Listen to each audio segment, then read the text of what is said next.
नमस्कार, मैं अभिनय आकाश और आप देखना शुरू कर चुके हैं प्रभा साक्षी का special show most live information यानी एमआरआई। बहुत पहले पाकिस्तान के क्रांतिकारी और व्यवस्था विरोधी कवि हबीब जालिब ने लिखा था, मुझे जंगे आज़ादी का मज़ा मालूम है, बलोचों पर जुल्म की इंतहा मालूम है। मुझे ज़िंदगी भर पाकिस्तान में जीने की दुआ मत दो, मुझे पाकिस्तान में इन 60 साल जीने की सज़ा मालूम है। 27 मार्च 1948 कलात के एक महल में खान मीर अहमद खान आराम फरमा रहे थे। सुबह का वक्त घड़ी में ठीक 9 बज रहे थे। ऑल इंडिया रेडियो पर न्यूज़ का प्रसारण हुआ। अनमने ढंग से लेटे खान अपना एक कान रेडियो पर लगाए हुए थे। तभी उनके पैरों तले जमीन खिसक गई। रेडियो पर न्यूज़ आ रही थी, भारत ने उनके विलय का प्रस्ताव ठुकरा दिया है। खान इसे सुनकर चौंके। हालांकि मुद्दा ये नहीं था कि भारत ने यह प्रस्ताव ठुकरा दिया है, बल्कि रेडियो के जरिए पाकिस्तान को इसकी खबर लग चुकी है। अगले ही रोज जो हुआ वो इतिहास है। कट टू 2025 तारीख 11 मार्च पाकिस्तान के बलूचिस्तान प्रांत में एक ट्रेन को हाईजैक किए जाने की खबर सामने आई। ट्रेन का नाम जाफर एक्सप्रेस है और ये बलूचिस्तान की राजधानी क्वेटा से पेशावर की तरफ जा रही थी। कुल 9 बोगियां और इसमें करीब 500 लोग सवार। Hijack Baloch liberation army BLA की फिदाइन यूनिट मजीद ब्रिगेड और उसकी ही स्पेशल टेक्टिकल ऑपरेशन स्क्वाड के लड़ाकों ने मिलकर किया है। इनमें उन्हें बलूचिस्तान की आज़ादी के लिए लड़ने वाली फतेह स्क्वाड का भी साथ मिला है। बलूचिस्तान प्रांत में बोलन नाम का एक दर्रा है और यहाँ एक टनल से गुजर रही थी ट्रेन, तभी उसे रोका गया। बलूचिस्तान का मसला क्या है यह समझना जरूरी है। इसे समझने के लिए इसके इतिहास को जानना भी जरूरी है और इसके साथ ही क्या ऐसा है जो इस क्षेत्र को भौगोलिक रूप से अहम बनाता है। बलूचिस्तान का इतिहास कहानी आज़ादी के वक्त शुरू होती है। 1947 का साल, हिंदुस्तान के बंटवारे की धूल अभी जमी ही भी नहीं थी कि वहाँ एक खेल और शुरू हो गया। बलूचिस्तान ने पाकिस्तान में जाने से मना कर दिया था। बलूचिस्तान पहले 4 रियासतों कलात, खारन, लास बेला और मकरान में बटा हुआ था। सबसे ताकतवर कलात था। पाकिस्तान नया नया बना था, लेकिन उसकी नज़र सिर्फ अपने नक्शे पर ही नहीं बल्कि उन इलाकों पर भी थी जो उसके हाथ नहीं आए थे। उन्हीं में से एक बलूचिस्तान भी था। बलूचिस्तान एक रियासत था जिसकी राजधानी को कलात कहते थे। 15 अगस्त 1947 को जिस दिन भारत को आज़ादी मिली, उसी दिन कलात ने भी अपनी आज़ादी की घोषणा कर दी। पारंपरिक झंडा फहराया और एक स्वतंत्र शासक के रूप में कलात के खान के नाम पर एक खुतबा यानी इस्लामिक उपदेश भी पढ़ा गया। कलात और मुस्लिम लीग 27 मार्च 1948 को ऑल इंडिया रेडियो ने राज्य विभाग के सचिव वीपी मेनन के हवाले से कहा कि कलात के खान ने भारत में विलय के लिए संपर्क किया था, लेकिन नई दिल्ली कुछ भी करने की स्थिति में नहीं थी। इस बयान के बाद में तत्कालीन गृह मंत्री सरदार पटेल और तत्कालीन प्रधानमंत्री जवाहरलाल नेहरू ने खंडन किया था। तब तक खान झुक चुके थे। 26 मार्च को पाकिस्तानी सेना बलूच तटीय क्षेत्र पसनी, जीवनी और तुर्बत में घुस चुकी थी। खान के पास जिन्ना के शर्तों को मानने के अलावा कोई विकल्प नहीं था। खान को भारत से समर्थन मांगने के वीपी मेनन के दावे को भी खारिज करना पड़ा और उसी दिन उन्होंने कलात के पाकिस्तान में विलय की घोषणा कर दी। अब क्या हुआ?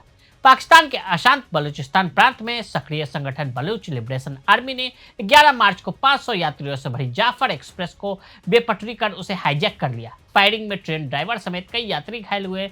बलूच आर्मी ने कहा कि 182 यात्रियों को बंधक बना लिया गया। इस दौरान 20 पाकिस्तानी सैनिकों की जान गई। संगठन ने बंधकों के बदले अपने लोगों की रिहाई 48 घंटे का अल्टीमेटम दिया है। हमला क्यों किया गया? बीएलए की प्रमुख मांग पाकिस्तान से अलग होकर बलूचिस्तान देश का गठन करना है। बलूचिस्तान से होकर चीन का सीपैक प्रोजेक्ट गुजरता है। लगभग 500 अरब डॉलर वाले इस प्रोजेक्ट का बलूच आर्मी विरोध करती है।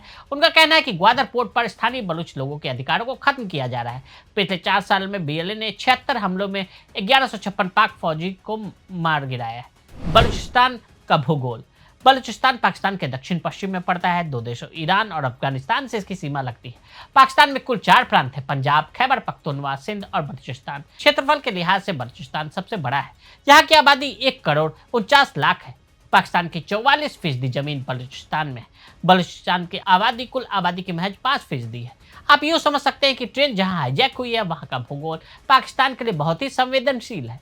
दक्षिण में अरब सागर समुद्री व्यापार के लिए अहम है। फिर ग्वादर एयरपोर्ट जो पाकिस्तान ने चीन को लीज पर दिया है, यह चीन पाकिस्तान इकोनॉमिक कॉरिडोर यानी सीपीसी का हिस्सा भी है। इसके अलावा खनिजों के खनन की भी यहाँ पर चीन को खुली छूट मिली हुई है। बलूचिस्तान की अहमियत पाकिस्तान की सरकार बलूचिस्तान से बलूचों को खदेड़ने के लिए बार बार सैन्य कार्रवाई करती रही है। इस कार्रवाई की दो वजह है। पहली, बलूचिस्तान में तांबा, कोयला, सोना, यूरेनियम का बड़ा भंडार है। पाकिस्तान के कुल प्राकृतिक संसाधनों का 20% यहीं पर है। 3 नौसैनिक अड्डे भी बलूचिस्तान में है। यही स्थिति चगाई स्थित है, जहां परमाणु परीक्षण कर पाकिस्तान ने परमाणु ताकत बनने का दावा किया था। दूसरा, ये इलाका पाक के दक्षिण पश्चिम में है, जिसके क्षेत्रफल में ईरान और अफगानिस्तान की जमीनें शामिल है। यहाँ 3,47,190 वर्ग किलोमीटर में फैला है। इस हिसाब से यह पाक का सबसे बड़ा प्रांत है। देश का 44% भूभाग यही है, जबकि इतने बड़े क्षेत्र में पाक की कुल आबादी का सिर्फ 3.6 यानी 1,49,00,000 लोग ही रहते हैं। इनमें यह पाक का सबसे अमीर राज्य भी है। यहाँ सोना और तांबे के खदानों भी हैं। यह चगाई जिले में है, जहाँ 590 करोड़ टन खनिज होने का अनुमान है। इसके प्रति टन भंडार में 0.22 ग्राम सोना और 0.41% तांबा है। इस हिसाब से इस खान में 40 करोड़ टन सोना छिपा है, जिसकी अनुमानित कीमत 174.42 लाख करोड़ रुपए तक हो सकती है। इसके बावजूद यह इलाका पाकिस्तान के सबसे पिछड़े इलाकों में से एक है। पाकिस्तान ने यह बेशकीमती खदानें चीन को देकर अपनी किस्मत चमकाने चाहिए। उस पर 124.5 अरब डॉलर का विदेशी कर्ज है, जो उसकी जीडीपी का 42% है। BLA के पास 6,000 से ज्यादा लड़ाकों की फौज। बलूचिस्तान लिबरेशन आर्मी पहली बार 1970 के दशक में बनी। हालांकि बाद में इसने अपनी गतिविधियां बंद कर दी। साल 2000 में बलूचिस्तान आर्मी फिर सक्रिय हुई। तब से लगातार पाकिस्तान की सरकारी संपत्ति और सोना को निशाना बनाई रही है। BLA के पास 6,000 से ज्यादा लड़ाके हैं। अमेरिका, पाकिस्तान और ब्रिटेन इसके आतंकी संगठन मानते हैं। BLA देश की आज़ादी के लिए पाकिस्तान सरकार से चल रही है लड़ाई, और सामान्य तौर पर पाकिस्तानी सेना के ऑन ड्यूटी जवान 5.56 mm 7.62 mm कैलिबर की राइफल रखते हैं। इसके अलावा operation units 9 mm MP submarine gun का भी इस्तेमाल करते हैं। बलूच विद्रोह के लड़ाकों के पास M16A4 rifle, M240B machine gun, RPG 7 launcher, बल्गेरियाई OGI 7 MA प्रोटोटाइल और PKM मशीनें हैं। BLA के लड़ाकों के पास एडवांस हथियार होने से वे पाकिस्तानी सेना पर हमले करते रहे हैं। तो आज हमने आपको पाकिस्तान और बलूचिस्तान के इतिहास के बारे में बताया। आज के लिए इजाजत। ऐसी रिपोर्ट्स को देखने के लिए देखते रहे प्रभा साक्षी।